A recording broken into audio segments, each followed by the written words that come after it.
Pulka. Pulka is a bird having a body of like snake and the wings. So it lived like long before, and now.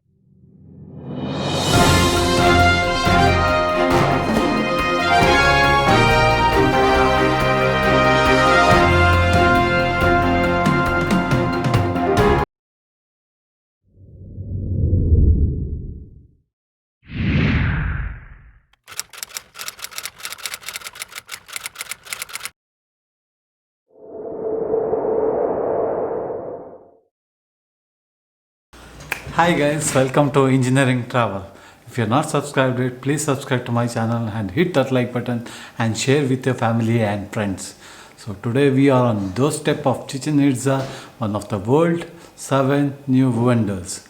So before jumping into the video, I just quickly want to say which are the don'ts in the Chichen Itza. You cannot take tripod, you cannot take gimbal, you cannot take professional mic.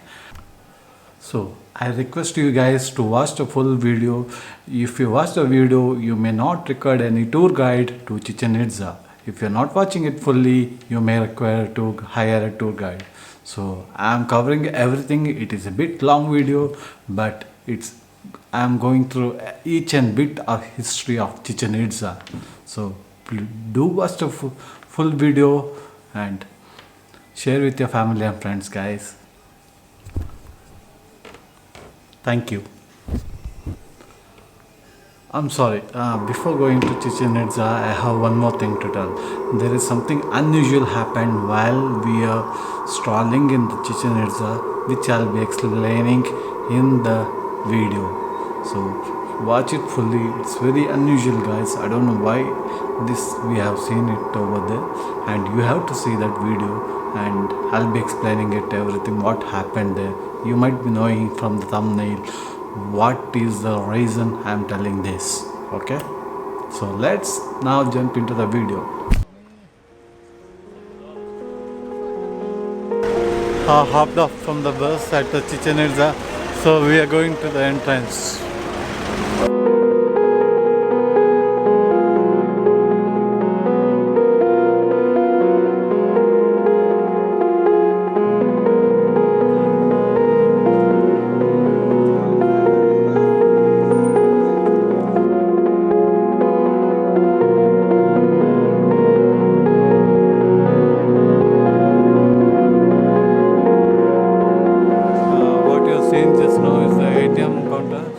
Take cash in dollars or in pesos, but the peso commission is around 109 pesos. So in the city or some other places the commission is around 30 pesos, but here it's 109 pesos. So only if you needed money you can take, guys. So there's lot of shops, souvenirs. Also, if you don't have cash, you can. We'll be in the middle of a jungle, so it's important to take some references, like that big square stone over there is pointing to the exit, right? Second, in case, I hope not, but in case you need medical assistance during the tour, there is an ambulance over there with paramedics ready to assist you, right? And number 3, the nearest bathroom, baño, is a green color structure over there, right? That's the nearest bathroom during the tour. As you remember, there is bathrooms outside, but this one here is the nearest. Now, get your cameras ready, because we're just a few steps away from the world wonder. Right? Are you ready for this? Yes or no? Yes. Vámonos. So that's our instruction from the tour guide, guys. So we are just few steps away from the world wonder, Chichen Itza. I'm gonna show you new world wonder. Our first impression. Wow! Don't tell me there is a pyramid like this at the corner of your house. This place is full of history, it was founded back in and mysteriously abandoned back in the 1200s AD. It was founded by the Maya, one of the greatest cultures in the Americas. This place used to be the capital of the Maya world. It's a big city. Dear friends, this pyramid used to look like this. Wow. 1, 2,000 years ago, the pyramid of Chichen Itza used to be painted. I mean, the stones you see there, they were covered with a plaster of stucco. And the Maya added color to their temples, mainly red. Red, it was the main color of this culture because it was associated with the blood. They believed these temples were living tributes to the gods, you know. However, there is bad news. The color is gone because there was a big fire here, a big fire, you know. Not in our times, no. It was back in the 1200s AD when the city was abandoned. We don't know if they were attacked or if the inhabitants did it, but the point is the whole place was burned down. Now, that's about the outsides. But there is a lot of science, you know, in this temple. There is mathematics, there is astronomy, there is architecture, there is even acoustic. So let's go one by one. About the numbers, we can find number 4 on this pyramid because the pyramid shows 4 sides. You know, it's aligned with the 4 directions: north, south, east, and west. 9. 9 is the number of levels or big steps at the pyramid. If you count them from the bottom to the top or vice versa, the number is 9. But attention on this one. These 9 levels, they are divided by the stairway in the middle. So it's possible to count 9 big steps on the right plus 9 big steps on the left. 9 plus 9, that's 8, which is the number of months on the Maya calendar. Remember that? Yes, yes. Maybe your tour guide mentioned that. Okay, 18 months of a year. 18 months of 20 days each plus 1. Number is 91. But there is 4 of them. 4 times 91, 364. Plus the last step at the top, which is common to all 4 sides. The number 365. So the pyramid is like a 3-dimensional calendar. Ancient Maya combined their knowledge in astronomy, math, and architecture in one temple. Now, this is not a house, this is not a tomb, but a temple. The ancient Maya used it to worship the Mayan gods, and actually you can see the face of one of the Mayan gods above the doorway. That's right. That's the face of Shak. Who's Shak? Shak is the god of rains, the god of water. If you spell his name as it follows, Chaac, Shak. And he's one of the main gods in this land. Back to the pyramid, what's inside of it? Do you know what's inside of it? Well, yeah, we'll get to that. You're into sacrifice, huh? Okay. We'll need a volunteer. Well, let me show you what the archaeologists discovered inside this pyramid 80 years ago. Back in the 30s, 1930s, a group of archaeologists discovered a second pyramid inside. There is still them. There's an inner pyramid, and the inner pyramid was a big discovery because it was painted, intact, you know, still there. Just 12 years ago, we have the chance to get in, to see it, you know. This blue color here is just dirt and stones, you know, so the 2 pyramids are together. There's nothing in between. Well, that was discovered 80 years ago. But 2 years ago, back in 2017, another group of archaeologists discovered a 3rd pyramid, right here. There's one more here. So there's 3 of them right there. And that's not all.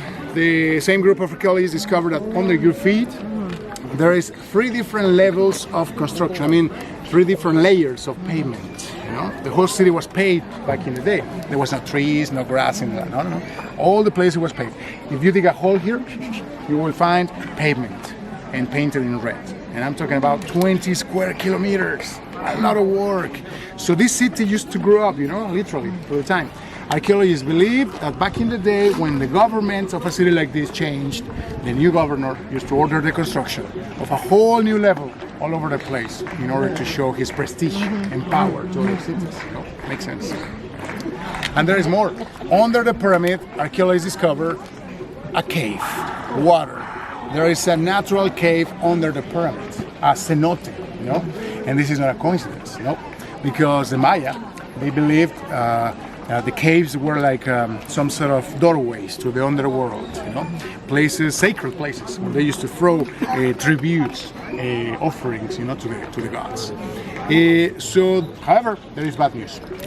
Because of the weight, 60,000 tons, and the humidity underneath, this pyramid one day will sink. Yeah. But that day is not today, so take many pictures. Yes. However, there's an archaeologist, a local one, who believes that maybe the Maya of Chichen Itza back in the day, they knew it. They were sure. I mean, they were aware of this, you know. And maybe this pyramid was meant to be the last tribute of a city to the gods. You know, maybe they will send the pyramid back to the underworld. But that's a theory only. Now, there is more. Yes, there is an amazing acoustic in this place. 1,000 years ago, the governor of Chichen Itza, the ruler, used to climb the steps of this temple, and once at the top, he used to speak to the masses, to the crowds gathered around this place. Believe it or not, his voice, it was clearly heard all over the place. Yeah. I mean, 12 years ago, we had the chance to prove it. The tour guide or a visitor used to climb the steps, and the rest of the group used to listen every word. Now it's not possible because the Mexican government decided to close the access to all of the temples in order to preserve it, right? Yeah. But there is a way we can test the acoustic, and it's not using the voice, it's using the hands, by clapping. What I'm about to say, it was discovered by accident, 30 years ago, by a group of archaeologists. They were working here, Chichen Itza was closed, and it was all in silence. They were working at the west side of the pyramid when all of a sudden they heard a strange sound coming out from the temple at the top. After some research, they noticed that this sound, this echo, comes out of a temple only when you clap your hands. They try screaming, whistling, nothing happened. But when they clap their hands, it was possible to listen to this very particular sound. After more research, they discovered something amazing. They discovered that this sound is actually identical to the sound of this bird. This bird in the picture, it was chosen by the ancient Maya to represent the main god of this culture, the supreme god, named Kukulkan. Have you heard that word before? Kukulkan Boulevard. That's right. That's the name of the boulevard. Yeah. So Kukul means feathers. Kan means a snake. When you combine the two words, the result is feathered snake. I know what you're thinking. There's not such a thing. No, I've never seen a feathered snake in my life. But I've seen a bird who looks like a snake because of the size of the tail. The size of the bird is like the size of your hand, but the size of the feathers here could be like the size of your arm. So it's beautiful. Unfortunately, it's in danger of extinction nowadays. There's a few left. But back in the day, it used to flew all over the place here. The question is, how could the ancient Maya were able to recreate the sound of their sacred bird with a simple clapping in front of the pyramid? The question for you is simple too. Would you like to listen? The sound of this bird, yes or no? Yes. All right. Well, to do that, we need to walk over there. There's a secret spot where we can test acoustic. Yeah. And I know you can do it. So, please. Yeah. There, 3 times only, just as good as you did before. And now, ready to listen to the voice of Kukulkan. 1, 2, 3. 1, 2, 3. And 1, 2, 3. Hear that? Yeah. Second time was better, huh? Once again. 1, 2, 3. I didn't hear it the last time. Oh, you got it, right? Yeah. Really This is an amazing acoustic phenomenon.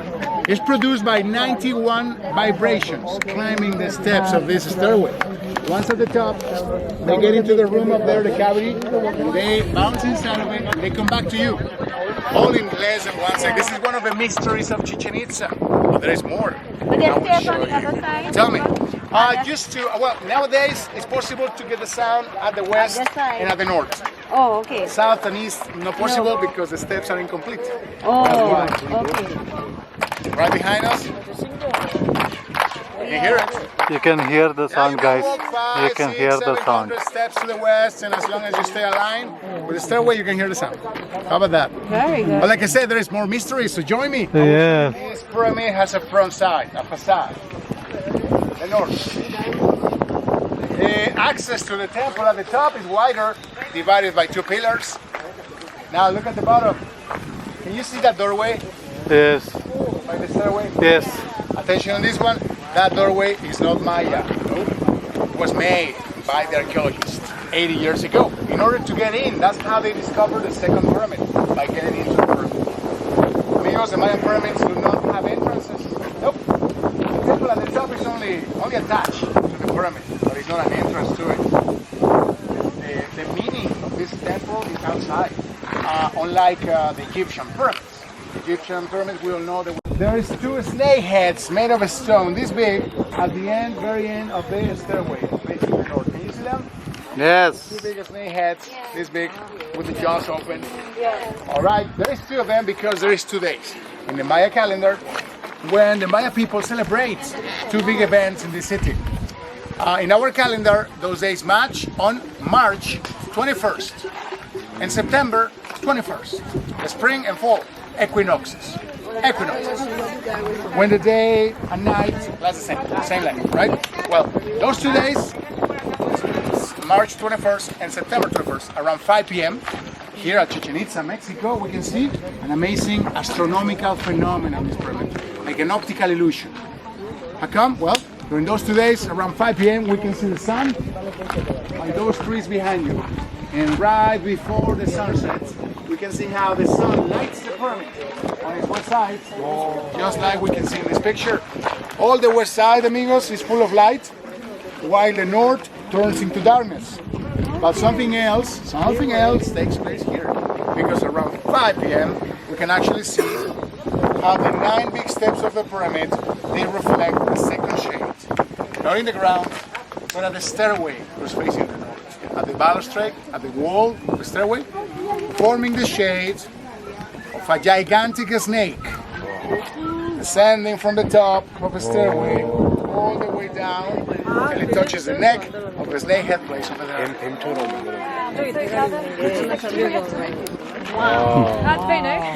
Absolutely. On which day? Amazing, for sure. This is not a coincidence, no at all. This was planned, calculated, by the Maya. This shade of a snake, we can only see it during 20 minutes, twice a year. So it cannot be a coincidence. I'm pretty sure it had a meaning, and a very important meaning.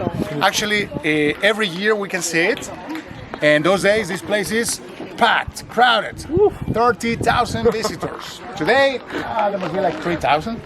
Those days, 10 times more. So this amazing event for us is a touristic attraction, but amongst the Maya has a special meaning.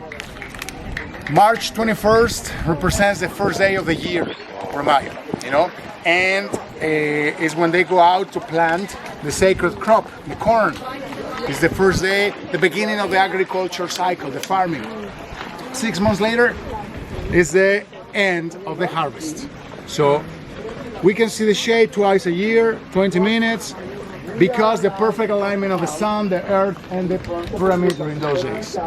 Besides, a local archaeologist discovered that we can see the shade because this pyramid is not perfectly aligned with the 4 directions. No, the front side is not perfectly aligned with the north. It's actually aligned with the northeast. There's a deviation of 23.5 degrees. And guess what?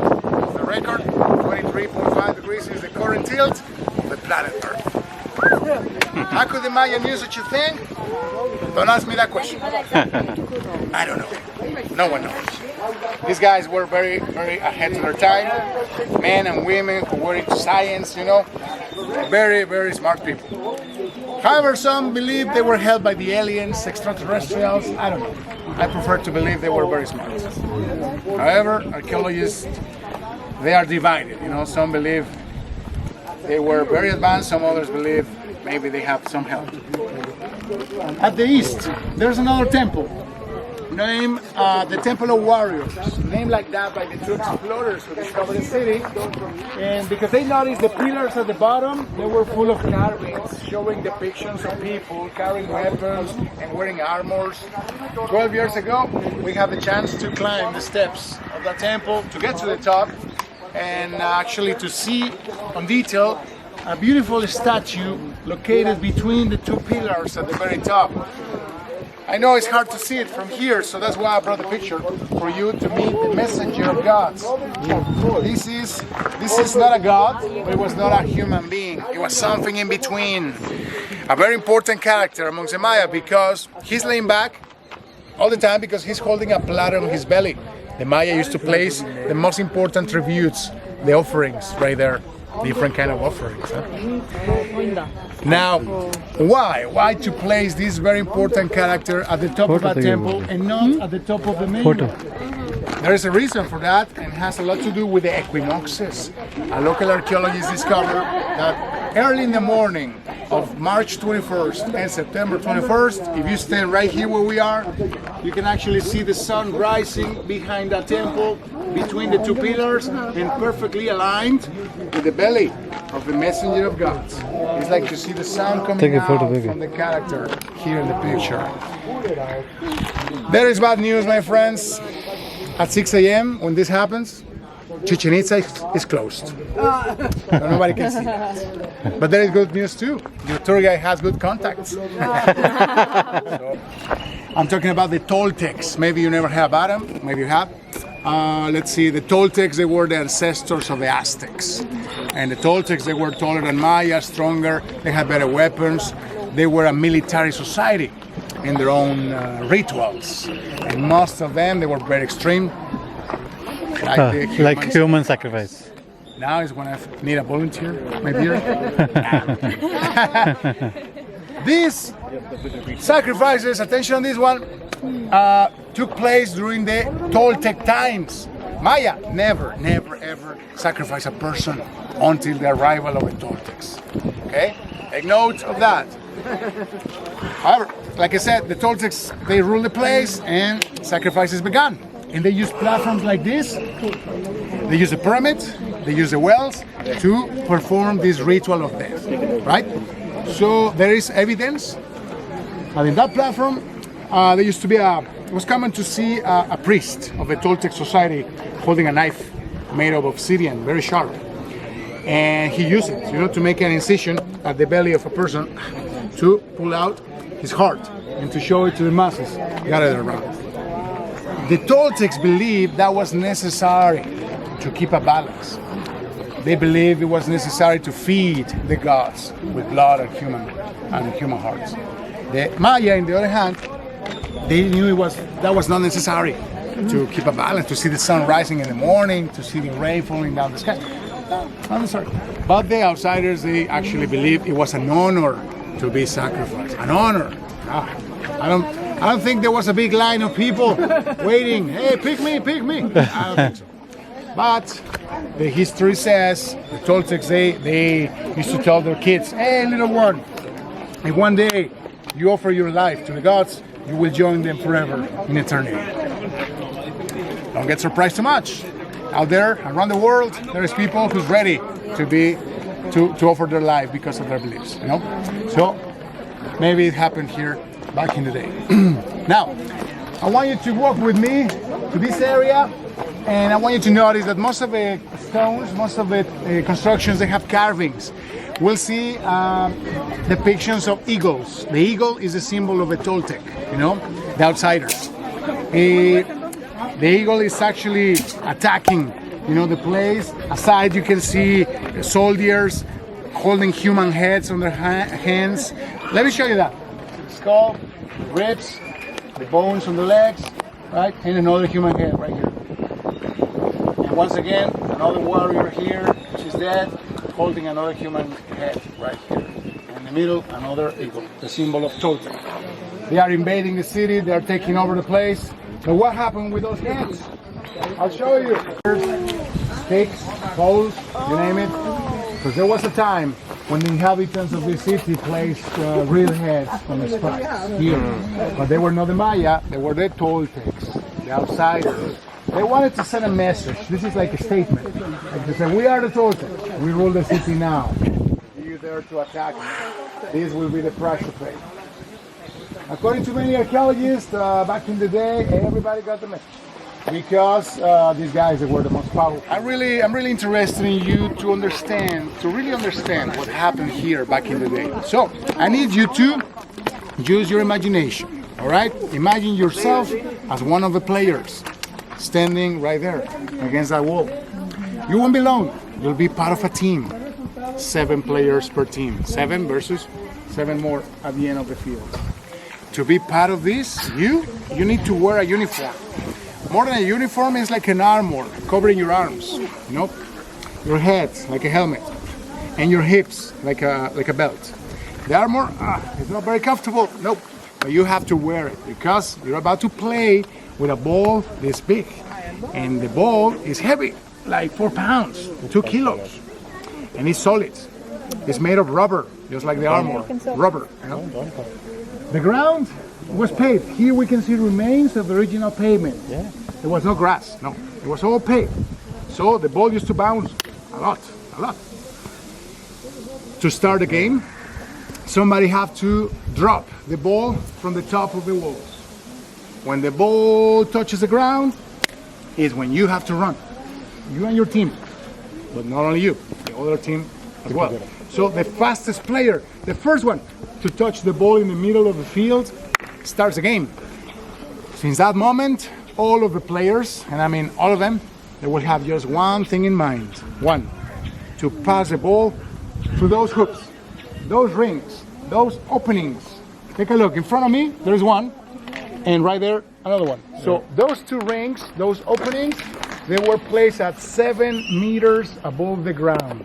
That is 21 feet. And that's very high, considering the average height of a Mayan person, which is 1.50 meters, 5 feet. Very small. Yes. 1 meter. 150, 5 feet. So, I mean, basketball, the guys who play basketball, how tall they are? Yeah, 7, 6, around 7. And the ring is like what? 8. That's right. 8 So to they 9. just need to jump and touch it, right? Here, it's not that simple. Here, they have to pass the rubber ball through those hoops, and the rubber ball is heavy, 2 kilos, 4 pounds. Come on. But there is more. I mean, let's go back to the shape. There is more. There is rules. Like in any game, there is rules. And the rules here, they were very extreme. Because the players, I mean you, cannot use hands, cannot use Legs. feet, Oh. cannot use head to touch the ball. You can only use the hips and the elbows. That's it. Shit. Hips and elbows to hit the ball, to make it pass through the hoops. How to do that? Oh, sounds difficult, I know. Very. But it was not impossible. This, my friends, shows some pictures, some images, some drawings made by the Spaniards hundreds of years ago. This is a description of the players using hips, using elbows to hit the ball. Here, the size of a ball aside a human foot, for you to see the difference. The rings, they were placed on the walls, and the players, they have to pass the ball through the hoop. This was not a game. To fail, it was not an option. Seated there, used to stop the actions. And the spectators watching from the top of the walls up there used to celebrate in honor to the player who scored, if I can use the word, because it was not a game. But the thing is, when that happened, the player used to receive a lot of privileges, prizes, and he was allowed to walk back to his home in one piece, safe and sound. But what I just said took place only during the Mayan times of Chichen Itza. When the outsiders took over the place, the Toltecs, when they invaded the city, well, they had their own rules, right? They knew about this ritual, they used to play it, but they have one extra rule, just one. When somebody scored, somebody died. They cut the head off one of the players, and the head, it was offered to the gods. Really? Yeah. But whose head? The one who scored, the one who failed? What do you think? What would you say? The one who scored? Raise your hand if you believe it was the one who scored. Privilege. Privilege. The one who failed? You're right. The one who scored. That's right, because the outsiders believed that was a privilege, an honor, you know. So they believed there was another life, you know, after life. So, yeah, they were not afraid.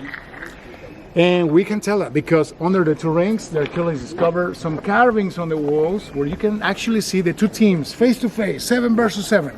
And one of the players Yeah, he's holding the head of his opponent like this. And in the opposite side, you see the opponent down on his knee, headless. In between, a circle representing the sun, and in the middle, a skull representing the dead. So the dead become part of this ritual after the Toltec invasion. Yeah. So would you like to play? How many times do they play? Like every day? Good question. No, it was not like a tournament. It was not like a game. Only played in days associated with the sun, like equinoxes, solstices, eclipses, solar cycles, you know, not every day. So they have time to train real hard. The game lasted like for days? Well, according to the people who saw it, and that is the Spaniards, minutes. Because these guys, they were ready for it. They were trained since they were kids. Yeah. Since they were kids, they were trained their whole lives to become the best players of the Pok Ta Pok. That was the name of this ritual. Pok Ta Pok. So only the best players came here to Chichen Itza, where is the biggest ball game court in the land. There's other courts, smaller, you know, this game. So back in the day, this place, just like the pyramid, it was painted full in colors. And back in the day, it was possible for the ruler to speak seated there with another person across the field. My colleague is this.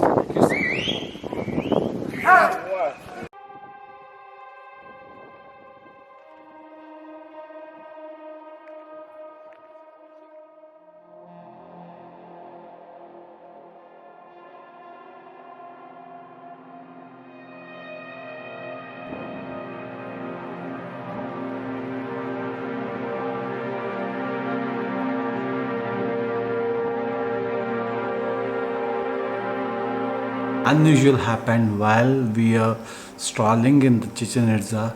We took some photos and observed. In one of the photo, there was light on the top of the pyramid dome. We took couple more photos, but failed to observe any light on the dome of the pyramid. So it was like something was moving in there. Was it the ghost of Maya? Something has to be introspected. It was a very unusual stuff. It was a bit scary too. So we are presenting this photo for you guys. So guys, I'm in front of the Chichen Itza, one of the world's wonder. So you can, it's like a pyramid structure. There is inside this pyramid, there is one more pyramid, and there is one more pyramid inside. So there is 3 pyramid inside, and if you clap in front of the stairs, what you can see over there, so you can hear the sound of Pulka. Pulka is a bird having a body of like a snake and the wings. So it was lived like long before, and now it is extinct.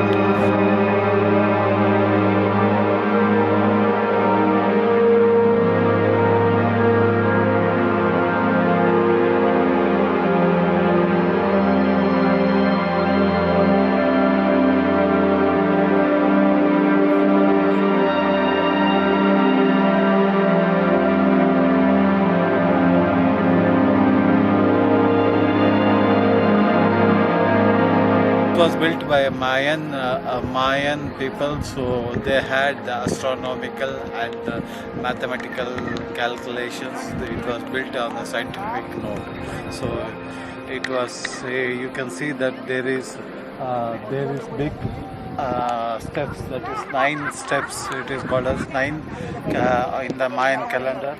And you can see 4 sides, and there was 5 stones on the top. So, and 90 steps you can see there. And this was built by Mayan long back, around 1,000-2,000 years back. On March 21st and September 21st, the sun will be exactly falling on this pyramid. Okay? It is believed that March 21st is the start of their new year.